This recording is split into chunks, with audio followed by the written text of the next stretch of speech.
वित्त मंत्री निर्मला सीतारमण ने संसद में वित्त वर्ष 2026 और 2027 का बजट पेश करते हुए आत्मनिर्भर भारत और विकसित भारत के लक्ष्य को केंद्र में रखा।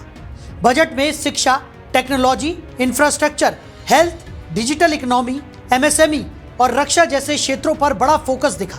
सरकार ने इसे भविष्य की अर्थव्यवस्था को गति देने वाला बजट बताया, जबकि विपक्ष ने कई घोषणाओं पर सवाल भी उठाए।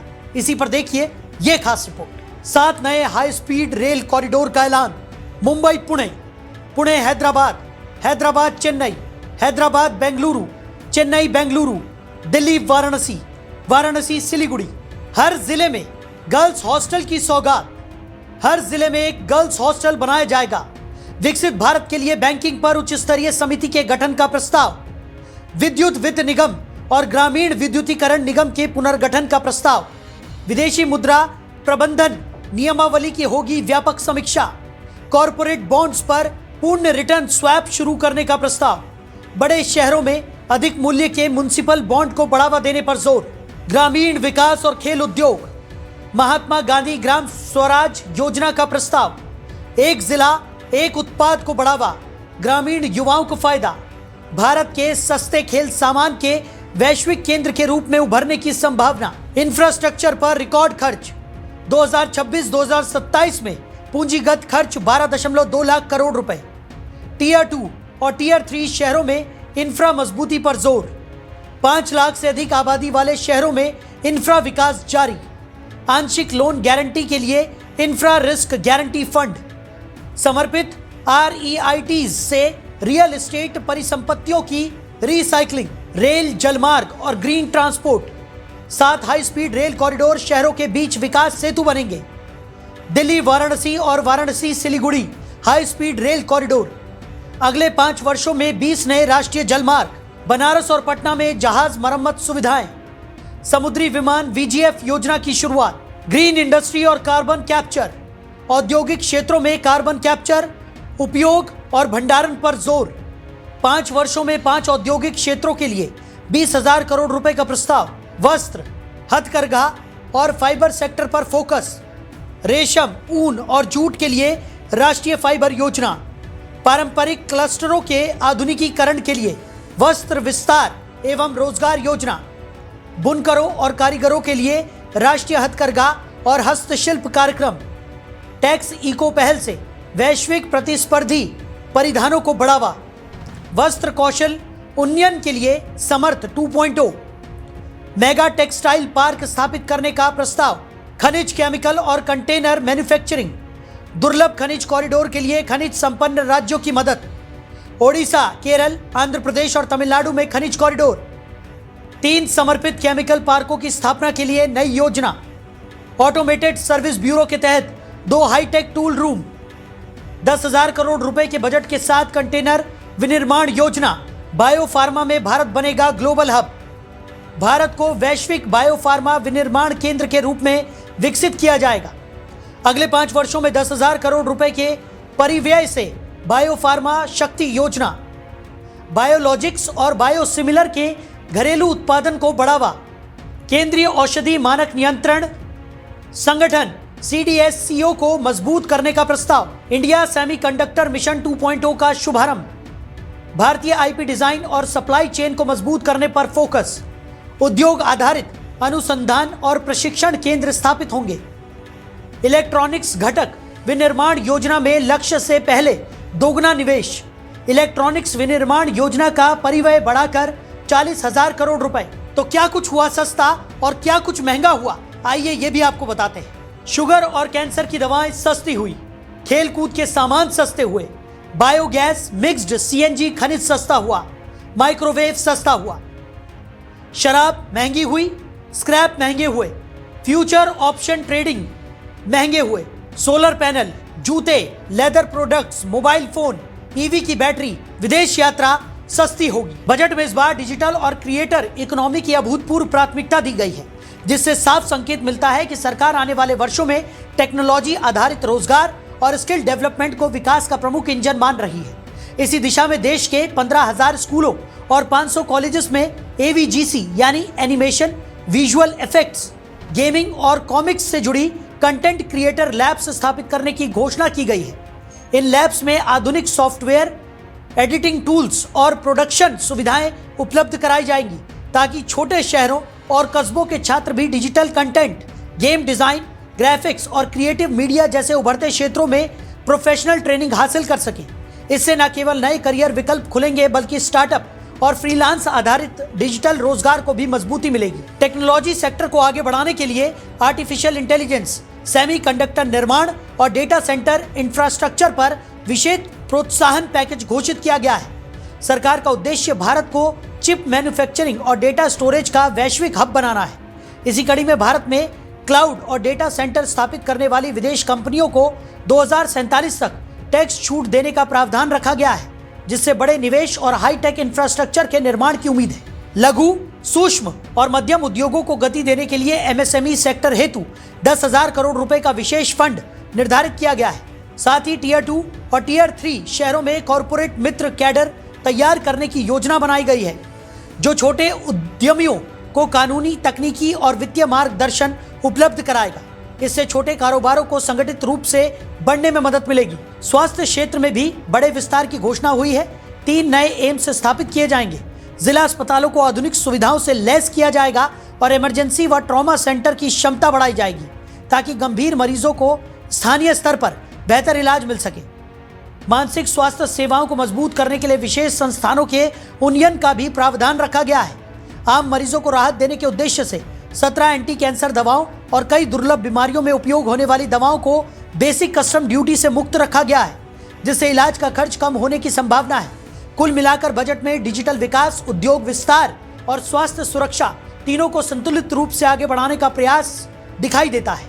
तो बजट को लेकर सत्ता पक्ष ने इसे विकास, इंफ्रास्ट्रक्चर विस्तार और उद्योग प्रोत्साहन की दिशा में बड़ा कदम बताया है, जबकि विपक्ष ने इसे आम जनता, रोजगार और महंगाई से जुड़े मुद्दों पर पर्याप्त राहत न देने वाला बताते हुए प्रश्न उठाए हैं। इस तरह बजट पर समर्थन और आलोचना दोनों तरह की प्रतिक्रियाएं सामने आई हैं और इसकी वास्तविक प्रभावशीलता का आकलन आने वाले समय में लागू योजनाओं के आधार पर होगा। प्रधानमंत्री नरेंद्र मोदी ने बजट को विकसित भारत की दिशा में निर्णायक कदम बताते हुए कहा कि high speed rail, freight corridor, जलमार्ग विस्तार और टीयर 2 व टीयर 3 शहरों के विकास से देश की आर्थिक बुनियाद मजबूत होगी। मैन्युफैक्चरिंग, सनराइज सेक्टर और एमएसएमई को बढ़ावा देकर युवाओं के लिए नए अवसर तैयार किए गए हैं। ये बजट भारत की वैश्विक भूमिका को नए सिरे से सशक्त करता है। भारत के 140 करोड़ नागरिक फास्टेस्ट ग्रोइंग इकोनॉमी बनकर ही संतुष्ट नहीं है। हम जल्द से जल्द दुनिया की तीसरी सबसे बड़ी अर्थव्यवस्था बनना चाहते हैं। ये करोड़ों देशवासियों का संकल्प है।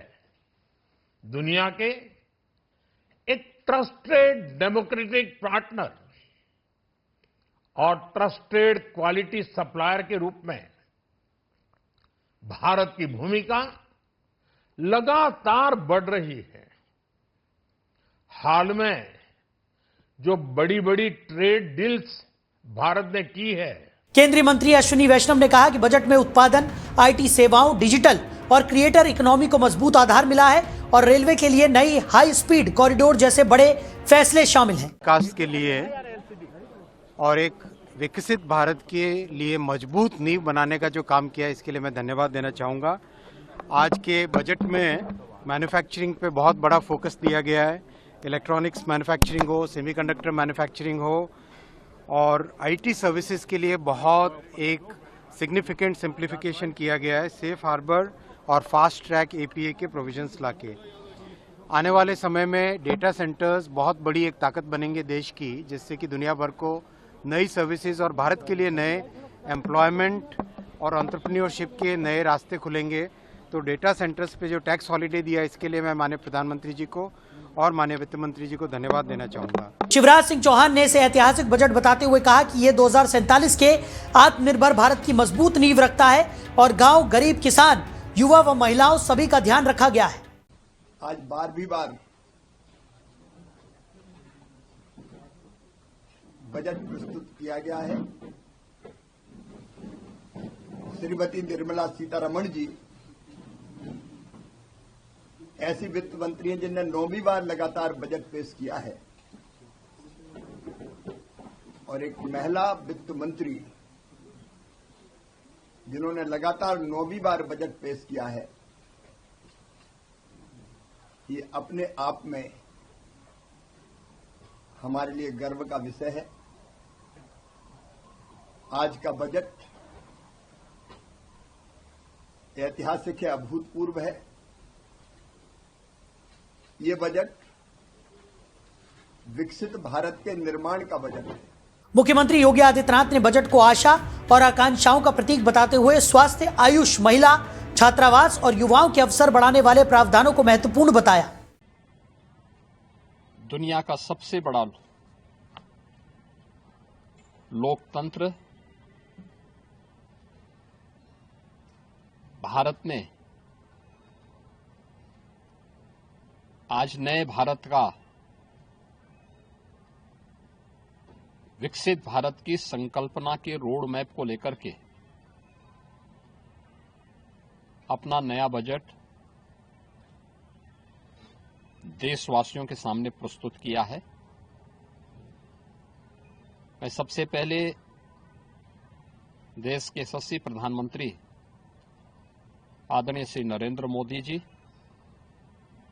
के प्रति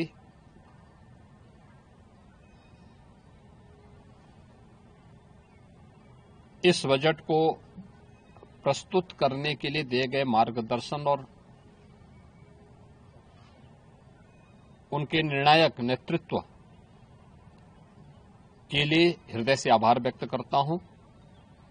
इंफ्रास्ट्रक्चर और कनेक्टिविटी को बजट का बड़ा स्तंभ बताया गया है। हाई स्पीड रेल, इलेक्ट्रिक बसें, जलमार्ग, नॉर्थ ईस्ट विकास और परिवहन नेटवर्क विस्तार के लिए बड़े आवंटन का ऐलान हुआ है। टैक्स सिस्टम में भी कई बदलाव प्रस्तावित हैं। बजट में इंफ्रास्ट्रक्चर और कनेक्टिविटी सेक्टर को विकास की रीढ़ मानते हुए बड़े पैमाने पर निवेश और विस्तार योजनाओं का खाका पेश किया गया है। सरकार ने देश भर में 7 हाई स्पीड रेल कॉरिडोर विकसित करने की योजना घोषित की है, जिनमें दिल्ली, वाराणसी और वाराणसी सिलीगुड़ी जैसे अहम रूट शामिल हैं। इन कॉरिडोर का उद्देश्य बड़े शहरों और उभरते आर्थिक क्षेत्रों के बीच तेज, सुरक्षित और आधुनिक रेल कनेक्टिविटी उपलब्ध कराना है, जिससे व्यापार, पर्यटन और क्षेत्रीय विकास को गति मिले।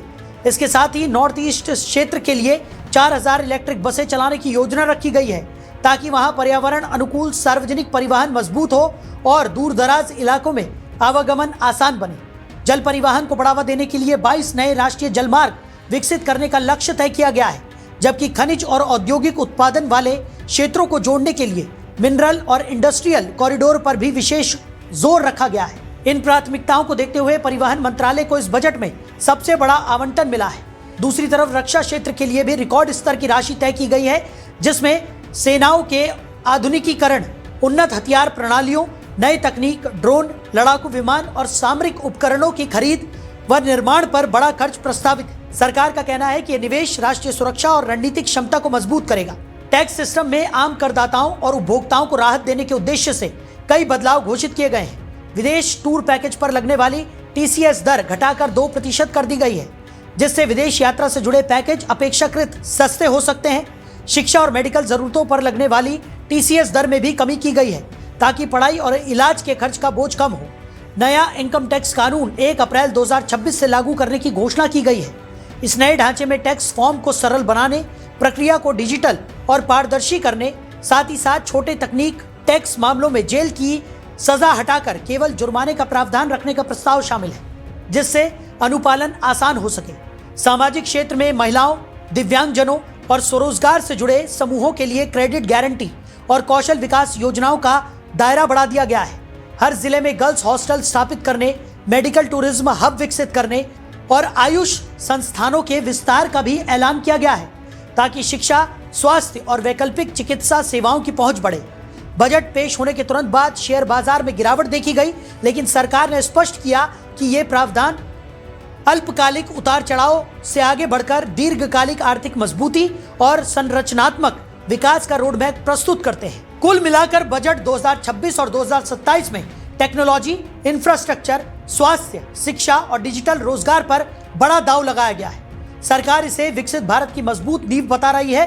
अब नजर इस बात पर रहेगी कि इन घोषणाओं का असर जमीन पर कितनी तेजी से दिखाई देता है। Bureau report, daily 24 Bharat.